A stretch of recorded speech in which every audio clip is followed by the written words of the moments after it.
ஆண்டவருக்கு அஞ்சி நடப்போரை அவர் ஒருபோதும் கைவிடுவதில்லை. இறைவனுக்கு நன்றி.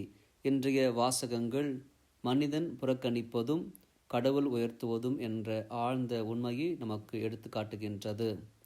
முதல் வாசகத்திலே யோசேப்பு தனது சகோதரர்களால் பொறாமையால் நிராகரிக்கப்பட்டான்.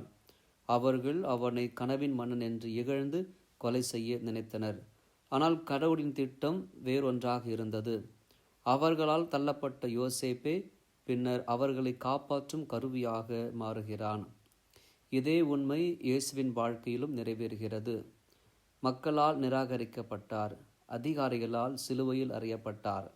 ஆனால் அதே இயேசுவே மூளைக்கல்லாக உலகின் இரட்சகராக உயர்த்தப்பட்டார்.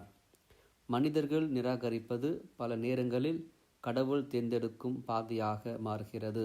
இன்றைய வாசகங்கள் நம்மை 2 கேள்விகள் கேட்க அழைக்கின்றது.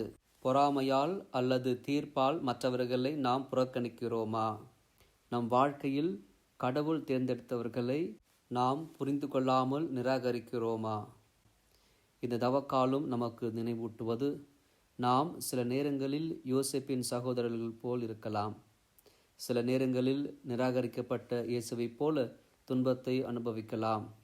ஆனால் கடவுள் எப்போதும் தள்ளப்பட்டதை உயர்த்தும் கடவுளாக இருக்கின்றார். மன்றாடுவோம். அன்பான இறைவா, மனிதர்கள் புறக்கணித்ததை நீ உயர்த்துகின்ற கடவுள். பொறாமை, சுயநலம், தீர்ப்பு ஆகியவற்றிலிருந்து எங்களை விடுவித்தருளும். நாங்கள் மற்றவர்களை நிராகரிக்காமல் அவர்களில் உன் திட்டத்தை காணும் இதயத்தை எங்களுக்கு தந்தருளும். இயேசுவை மூளைக்கல்லாக ஏற்றுக்கொள்ளும் நம்பிக்கையையும் தாழ்மையும் எங்களுக்கு ஒவ்வொரு நாளும் தந்தருளும்.